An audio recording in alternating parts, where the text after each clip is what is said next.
It's Tuesday, September 1. This is the news on PBCJ. I'm Simone Absalom. The country recorded 102 new cases of the coronavirus COVID-19 in the past 24 hours, pushing the total number to 2,459.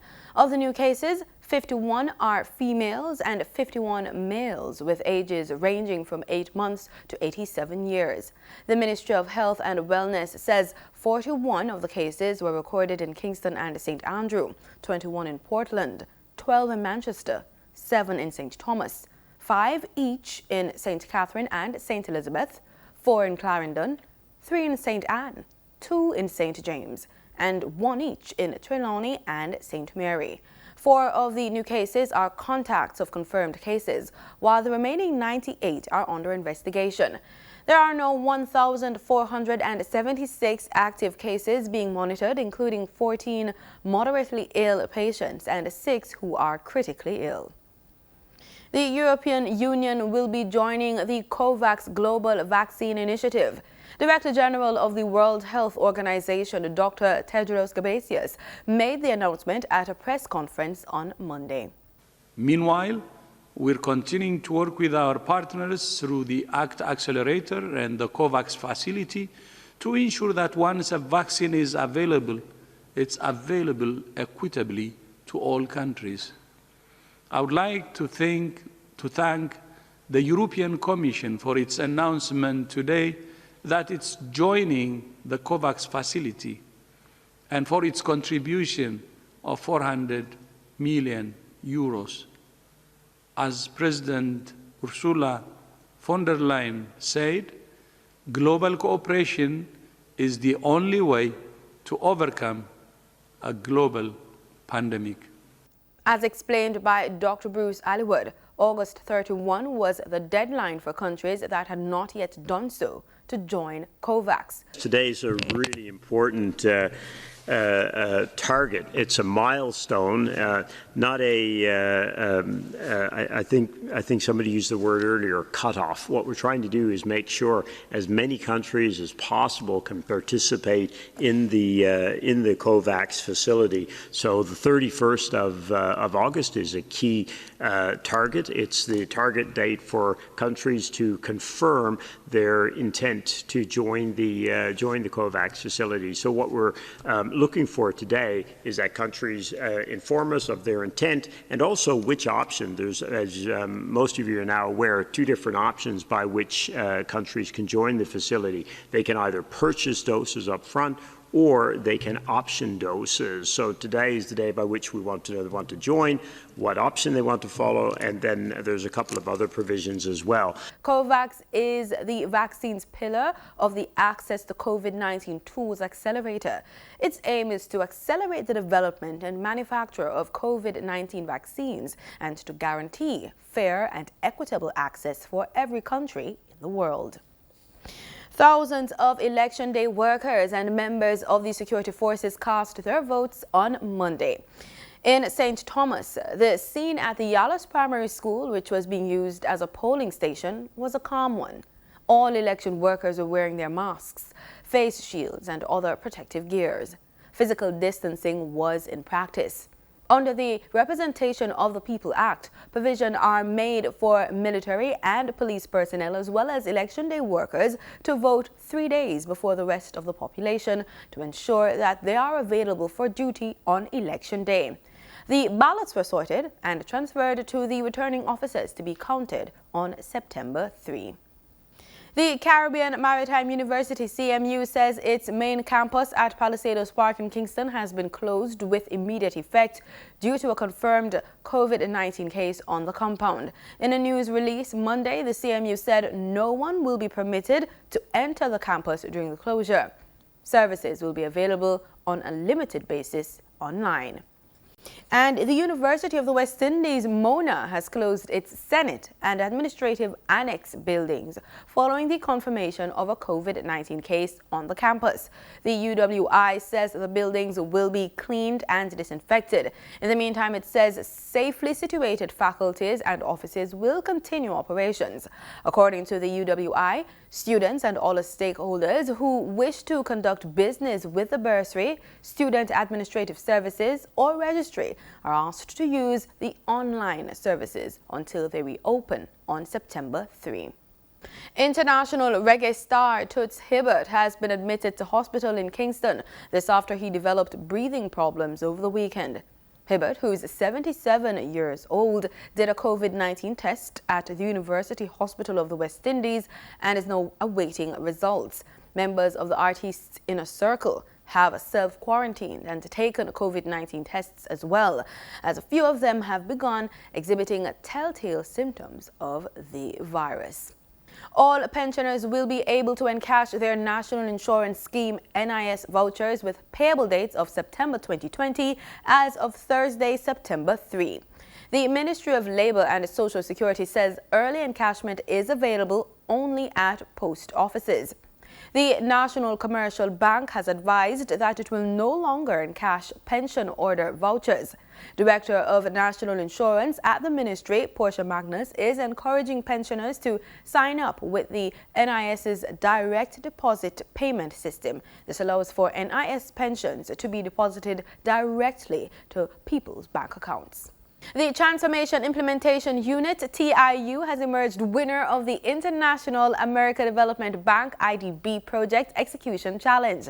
The award was presented last Thursday during a virtual ceremony. The challenge was issued in 2019 to determine the best performing project execution unit in Jamaica, using two new reporting tools that were introduced by the IDB, the Schedule Performance Index and the Cost Performance Index, which essentially measures how effectively the projects are being implemented. Last week, the Jamaican dollar crossed what some would call the psychological threshold when it traded at 150 Jamaican dollars to $1. However, Bank of Jamaica Governor Richard Biles says the bank will continue working closely with authorized dealers and cambios to ensure the smooth and orderly running of the foreign exchange market. Bank of Jamaica continues to monitor developments in the foreign exchange market, and we will work closely with authorized dealers and cambios to ensure the smooth and orderly functioning of the market. If necessary, BOJ will act using both monetary policy and foreign exchange operations to ensure that movements in the exchange rate do not affect our inflation target. Let me emphasize, ladies and gentlemen, with gross reserves of $3.7 billion, Jamaica is in a stronger position than in previous crises. The BOJ governor was speaking at the central bank's digital quarterly press briefing last Wednesday. Let's now take a look at the forex market as well as other financial indicators. Gabrielle Thompson has the business report. In Monday's trading session, the JSE Combined Index advanced by 3,355 points to close at under 400,000 units. Overall market activity resulted from trading in 73 stocks, of which 30 advanced, 32 declined and 11 traded firm. The Junior Market Index declined by 50 points to close at under 3,000 units. Stocks advanced for Access Financial Services Limited, AMG Packaging and Paper Company, and Berger Paints Jamaica. Stocks declined for 138 Student Living Jamaica, Barita Investments Limited, and Blue Power Group Limited.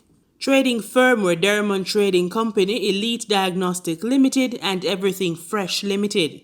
Trans Jamaican Highway Limited was the volume leader with 13.4 million units, followed by Wigton Wind Farm Limited ordinary shares with just over 7 million units, and Mailpack Group Limited with 1.2 million units.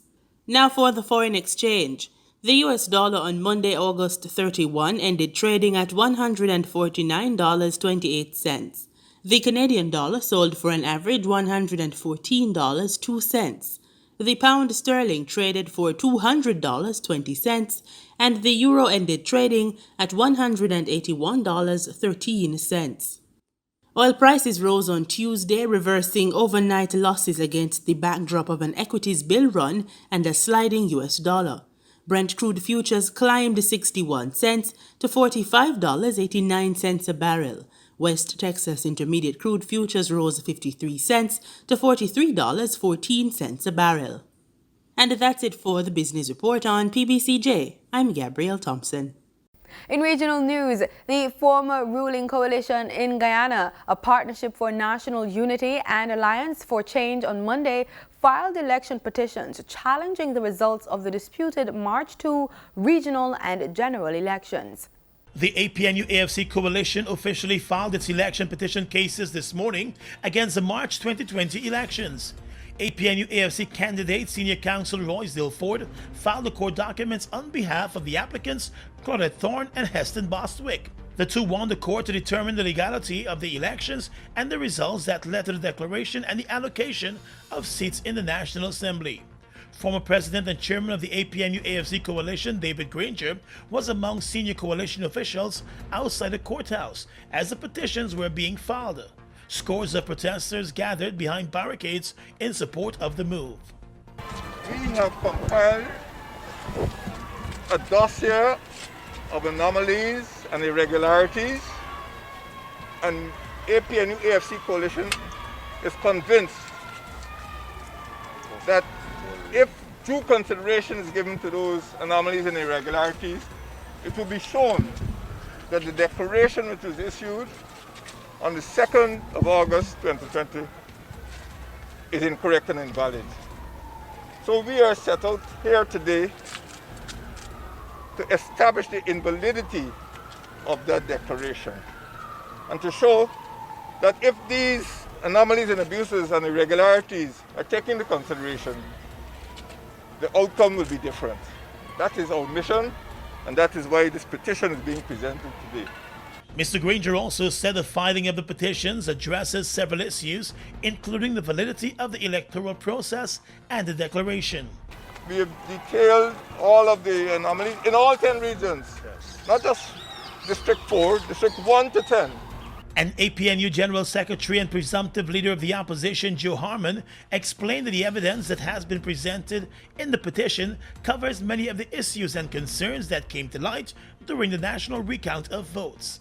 The recount itself, the evidence from the recount, which found its way into the report of the Chief Elections Officer in all 10 electoral districts, in particular District 4 on the Lower East Coast, where you had about 49 boxes with over 11,000 ballots stuffed into those boxes without any other statutory documents.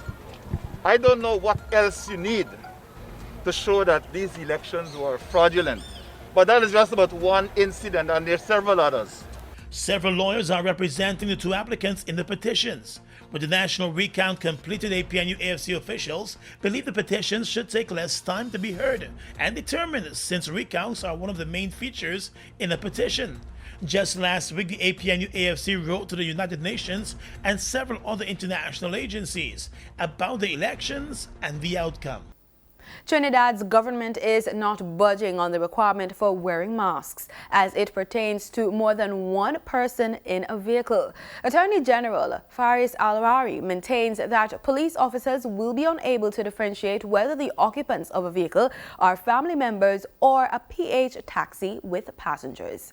There have been differing opinions since government announced on Saturday that the wearing of masks will be mandatory once there are two or more people in a vehicle. The fine for the first offence of not wearing a mask in a public place or even a vehicle is $1,000.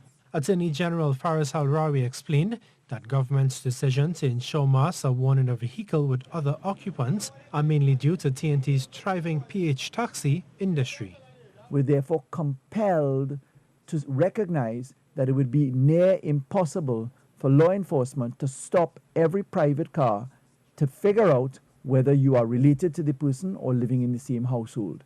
So please understand that this is a feature of Trinidad and Tobago's recognized society, and that therefore the only exception for being in a vehicle or a vessel is if you are by yourself. The Attorney General also issued a warning to those wearing their masks as a chin guard without covering the mouth and nose, and said this will not be acceptable. Mr. Al-Rawi, though, urged anyone with medical conditions to walk with their medical certificates to show why they are unable to do so. He listed some exceptions where people can temporarily remove the mask or be exempted. There is an exception for reasonable cause or excuse. That exception is for medical or physical reasons, certain urgent situations such as escaping danger, momentarily moving for the purposes of eating or consuming drink, for taking medication. But ultimately, the AG said this will be up to the police to decide if there is a need to charge a person for not wearing a mask. That it's up to the law enforcement officers to stop you. They would have reasonable suspicion because you're not wearing your mask, ask you questions, and then decide whether the law is going to be applied to you or not. Mr. Al-Rawi added that children under 8 years of age will be exempted from wearing a mask in public, but is encouraging the practice. He noted, though, that the person with responsibility for a child over 8 years of age could be charged if the child is found not to be wearing a mask in a public space. Whether the child is in public or whether the child is in a vehicle or a vessel, that child wears a face mask, and that the person with responsibility who has that child with him or her, that person will be held liable for the breach of the law. The Attorney General adds that if a child is without a parent or guardian in public and is not wearing a mask, the child could face the penalty. Sonolala, TTT News. Barbados is reporting a 16% growth in the agriculture sector between January and June. Barbados' agricultural sector grew by 16% between January and June. Word of this from Minister with responsibility for the sector in Tallawahs, who said the performance came in the face of the COVID-19 pandemic and continuing drought conditions. Prior to the COVID shutdown, we had projected an increase in production for non-sugar agriculture. We worked out a plan, one which I presented in Parliament as well. And we had identified 685 acres of land to go into production, which at the end of the period, at the end of June, we were up to about 757 acres, so we surpassed the target. Some crops did not do very well or did not do as good as expected because of the prolonged drought. And those crops would be like cucumbers and okra, carrots. We've had an increase in yam and edibles, and we've had a significant increase in not more food crops. Sweet potatoes were down compared to last year, but they're up when compared to previous years. So last year obviously was an exceptional year. And many of our herbs, etc., are also on the increase. Beets are on the increase. And it shows that the sector is performing extremely well in spite of the challenges with the drought. In sports, it's all about cricket. The Jamaica Tallawahs are set to meet the Trinbago Knight Riders on the pitch today. The Trinbago Knight Riders are unbeaten so far in this year's Caribbean Premier League CPL. With 4 matches to play in the preliminary round, the Tallawahs are currently 4th in the CPL table on 6 points, the same as the Guyana Amazon Warriors, who are in the 3rd spot by virtue of a superior net run rate. The Knight Riders have won all 6 of their encounters, and win number 7 could be on the cards if the frail Tallawahs batting unit turns up at the Brian Lara Cricket Academy. Time now for the weather report. Weather forecasters continue to monitor a tropical wave which is a few hundred miles south of the Dominican Republic in the central Caribbean Sea. The Met Office says at 10 a.m. the disturbance was centered near latitude 16.1 degrees north, longitude 77.5 degrees west. The system is moving toward the west near 30 kilometers per hour, and this general motion is expected to continue through Thursday. On the forecast track, the system will be moving near north of the coast of Honduras on Wednesday. Maximum sustained winds are near 65 kilometers per hour with higher gusts. Some strengthening is forecast during the next 48 hours. Additional development is expected today and on Wednesday, and a tropical depression or tropical storm could form at any time. Potential tropical cyclone 16 is not a direct threat to Jamaica. The Meteorological Service will continue to monitor the progress of this system. And that's the news. Thanks so much for making it PBCJ, the People's Station. Stay safe.